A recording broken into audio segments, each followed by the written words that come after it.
Assalamualaikum warahmatullahi wabarakatuh. Ya, Waalaikumsalam. Alhamdulillah baik Mas. Ya, salam komando. Pantang menyerah itu jawabannya. Iya. Rekan-rekan sekalian, Pojok Depok, pada hari ini kita kedatangan tamu yang istimewa, yaitu Bang Bambang Bestari. Ya. Salam dulu, Bang. Salam komando. Salam komando ya. Kami kedatangan Ketua KPMP Komando Pejuang Merah Putih. Ya, jadi dari kampung kita udah kelihatan dari alma maternya ya, baju ya, salam komando. Dan mungkin tidak panjang lebar lagi, masyarakat atau rekan-rekan di rumah atau yang berada dimanapun, apa sih KPMP itu ya? Baik, KPMP itu singkatan dari Komando Pejuang Merah Putih. KPMP lahir dari pergerakan di tahun 2011. Pada saat itu kita yang terkumpul di dalam Komando Pejuang Merah Putih di pusat, karena kebetulan saya diamanahkan untuk di wilayah cabang Kota Depoknya. Pada saat tahun 2011 KPMP berdiri deklarasi di Gedung Juang. Itu hampir di seluruh provinsi, kota dan kabupaten seluruh Indonesia.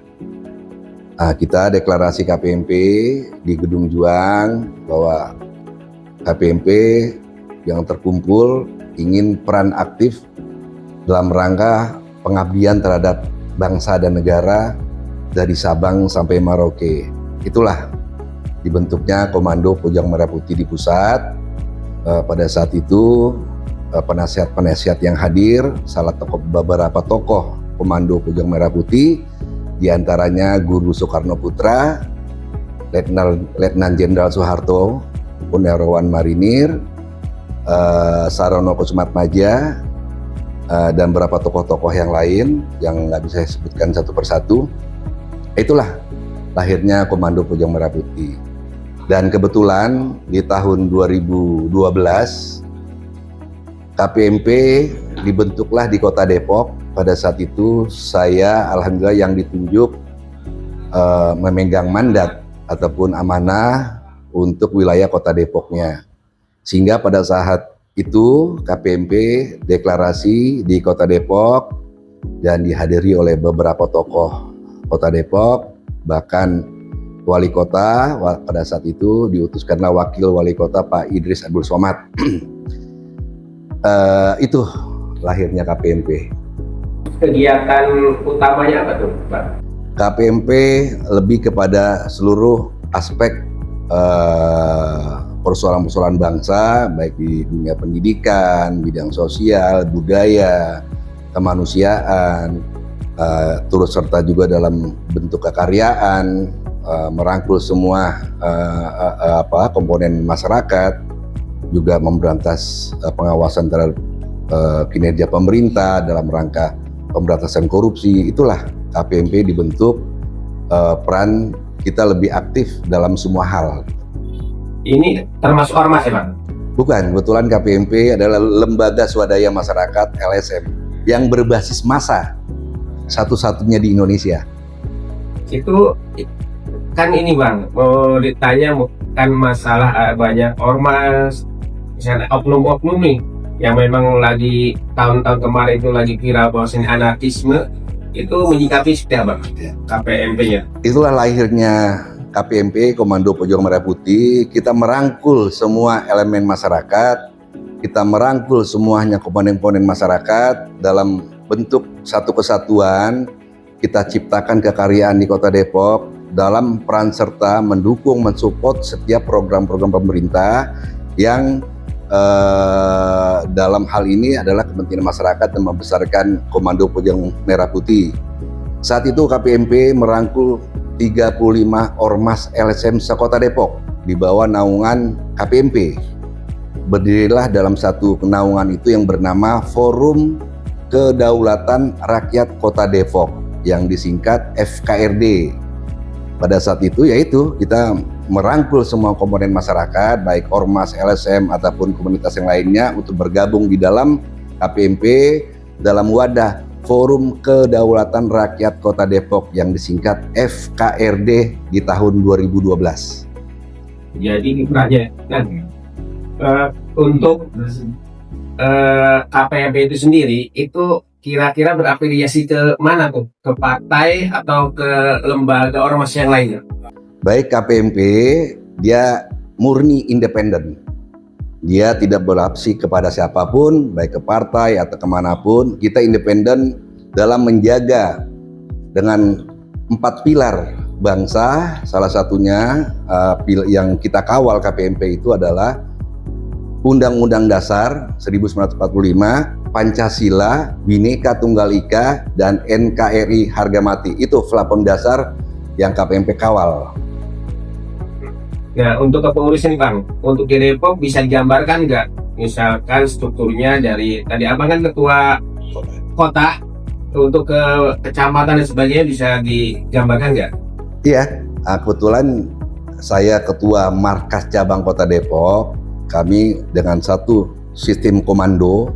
Komando itu dalam pengertiannya di atas saya ada provinsi, di atas saya lagi ada pusat, dan di bawah saya harus membentuk itu komponen itu sampai tingkat kecamatan dan kelurahan yang disebut MAC, Markas Anak Cabang, untuk di tingkat kecamatan.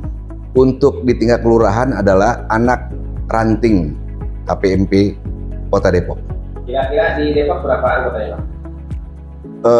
Kalau pembentukan awal KPMP hampir 1.800 anggota. 1.800. Iya, di semua tatanan. Maksudnya dalam pengertiannya di tingkat kecamatan bahkan kelurahan. Kita alhamdulillah antusias masyarakat pada saat itu bergabung di dalam wadah KPMP, yaitu hampir 1.800 anggota yang tersebar di mana-mana. Nah, KPMP kan tadi bercerita untuk berkontribusi. Nah, berkontribusi terhadap pemerintah daerah khususnya untuk Depok itu KPMP seperti apa tuh, Mbak? Ya, kita berkontribusi terhadap pemerintah Kota Depok di semua bidang, karena kami juga membentuk ada bidang pendidikan, bidang olahraga, bidang sosial, bidang perempuan. Kita masuk di situ sebagai mitra daripada peran serta kita untuk menunjang ataupun mengangkat program-program pemerintah ke arah perbaikan, terutama masyarakat Kota Depok. Nah, itu salah satu programnya, tapi KPMP juga mengkritisi dalam pengertian begini, KPMP ini cara pola kerjanya, dia selalu mengapresiasi kinerja pemerintah yang baik, dia harus memberi apresiasi. Tapi kalau memang cara kerja yang tidak baik, KPMP tetap mengkritisi itu. Kita harus mengkritisi, menegur, bahkan kalau memang di situ ada hal-hal yang sifatnya korupsi, penyalahgunaan, kita nggak segan-segan kita melaporkan dan mengkritisi pola-pola yang nggak lazim yang dilakukan oleh pemerintah Kota Depok. Betul. Nah, harapan nih Bang untuk pemerintahan Depok, menurut Abang selaku ketua KPMP itu seperti apa? Gini, KPMP sangat mengikuti mulai dari pimpinan wali kota yang lama, mulai dari Nur Mahmudi Ismail, setelah itu Idris Abdul Somad, alhamdulillah sekarang wali kota yang baru, Sopyan Suri. Saya apresiasi sangat tinggi terhadap Sopyan Suri, wali kota yang baru Kota Depok, karena dia ingin melakukan perubahan, tatanan-tatanan perubahan itu. Kami bersyukur KPMP gitu. Mudah-mudahan apa yang akan dilakukan program-program perubahan yang oleh pemerintah saat ini, Sopyan Suri, wali kota, dan wakil wali kotanya Chandra, ya kita berharap kedepannya kinerjanya lebih baik, lebih terukur dan efektif, bisa melakukan perubahan-perubahan yang ada di Kota Depok. Itu harapan kami. Oke Bang, yang terakhir nih Bang, tantangan untuk saat ini ya, selaku Abang ini pengurus KPMP untuk berbuat baik terhadap pemerintahan atau masyarakat, itu seperti apa tantangannya? Ya, tantangannya sangat sederhana karena niat baik daripada KPMP pasti diterima plus minus dari masyarakat Kota Depok. Tapi yang perlu saya garis bawahi bahwa KPMP ingin selalu berbuat yang terbaik buat pemerintahan Kota Depok, bahkan mensupport, mendukung program-program yang dalam rangka kepentingan masyarakat, kita akan dukung di situ. Dan kalau itu berjalan dengan baik, sekali lagi saya katakan, saya akan apresiasi dan kita akan terus mendukung itu. Tapi jika yang dilakukan hal-hal yang tidak baik, tidak untuk kepentingan masyarakat, yang kami akan segera ngambil sikap terhadap hal-hal yang kurang baik di tengah-tengah masyarakat. Itulah peran-peran KPMP gitu. Dan kami juga akan mendukung program-program itu, diantaranya kami akan peran serta dalam semua bidang, karena KPMP nanti akan mengarahkan itu bagi anggota-anggota kami, baik di tingkat kecamatan, di tingkat kelurahan, bahkan di tingkat kota. Kami bermitra, apa ini yang bisa kami bantu gitu. Kami bisa ada di pihak masyarakat, kami juga ada di pihak pemerintah. Kalau pemerintah umpamanya tidak bisa, kurang memberi sosialisasi kepada masyarakat, mungkin melalui KPMP bisa menyampaikan itu, dan kami juga akan menyampaikan kepada masyarakat melalui KPMP-nya, baik di tingkat kota, kecamatan, bahkan kelurahan. Itu. Untuk daftar menjadi anggota KPMP atau masyarakat ingin berkontribusi masuk ke organisasi Abang, itu gimana, Pak? Sangat mudah. KPMP selalu menerima bagi teman-teman ataupun masyarakat Kota Depok yang bergabung dalam KPMP dengan senang hati. Silakan yang ingin bergabung di KPMP, karena gini, yang pengalaman yang saya sudah alami bahwa suatu organisasi itu ada 3 biasanya. 3 sifat. Masyarakat itu masuk dalam suatu organisasi hanya ikut-ikutan, hanya hiburan. Yang ketiga, memang niat mereka ingin berbuat sesuatu untuk masyarakat Kota Depok. Makanya yang saya katakan bahwa pengabdian kita selaku masyarakat terhadap bangsa dan negara ini bukan di tingkat atas. Kita bisa mengabdi itu di tingkat paling bawah.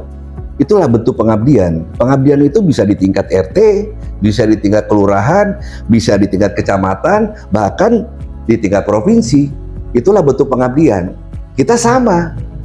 Tatanan kita, jadi selalu saya katakan, jangan pandang remeh, jangan selalu merendahkan, saya nggak bisa ngapa-apa, padahal bisa lakukan itu, pengabdian itu. Baik di tingkat kelurahan, tingkat kota, kecamatan, provinsi, lakukan pengabdian-pengabdian baik buat nusa dan bangsa. Itu. Oke, terima kasih Bang. Jadi yang tadi Bang Bastari sampaikan bahwasannya kita pengabdian terhadap masyarakat, pemerintah dengan memberikan masukan-masukan yang positif ya Bang. Yeah. Mungkin buat Abang ada pesan buat masyarakat yang hadir di yang lagi menonton di YouTube ini, mungkin ada pesan-pesan yang lagi saya harus tambahkan adalah bahwa KPMP ini dengan menganut filsafah itu adalah trijuang. Kita menganut trijuang. Trijuang itu apa sih? Trijuang itu 1, pengabdian, 2, persamaan, 3, persaudaraan. Dan harapan saya mudah-mudahan masyarakat Depok ke depannya, ayo kita bergabung, ayo kita bersama-sama, kita membantu berkarya untuk pemerintahan Kota Depok, untuk Kota Depok, untuk masyarakat Depok, ya kan, untuk nusa dan bangsa, sehingga Depok ke depan harapan saya akan lebih baik dalam hal-hal apapun, baik dalam rangka tata kotanya, pengembangan, menambah lagi arus-arus jalan, mengurangi arus kemacetan, mengurangi pengangguran di mana-mana, ya kan? Karena itu harapan saya, pengalaman saya tidak ada lagi bahwa Kota Depok ini identik dengan tempat istirahat, tempat tinggal, aktivitas mereka kebanyakan di Jakarta. Jadi pengalaman saya pernah melakukan itu, riset, saya pernah subuh-subuh, itu antara jam 4, jam 5 itu, saya nongkrong di salah satu kota, maksud di Jalan Margonda Raya, itu subuh-subuh antara jam 4, jam 5 itu saya lihat masyarakatnya berduyun-duyun ke jalan ke arah ke Jakarta, bagaikan laron di situ, bagaikan laron. Kenapa saya katakan? Karena kurangnya menciptakan lapangan pekerjaan di Depok, sehingga masyarakat tuh kebanyakan ke Jakarta. Harapan saya ke depan Depok akan menciptakan itu lapangan-lapangan pekerjaan yang banyak sehingga mengurangi pengangguran. Saya tidak perlu ke Jakarta karena di Depok sudah tersedia semua lapangan pekerjaan dan tidak ada lagi istilah bahwa Depok itu hanya tempat transit, tempat tinggal untuk tempat tinggal tapi aktivitas di Jakarta. Harapan saya mudah-mudahan ke depan Depok akan menjadi besar gitu. Itu kira-kira. Oke, terima kasih Pak Bastari atas kehadirannya dan alhamdulillah kita telah diberi acara. Terima kasih Bang ya. Oke, salam komando Bang. Salam komando, pantang menyerah. Pantang menyerah.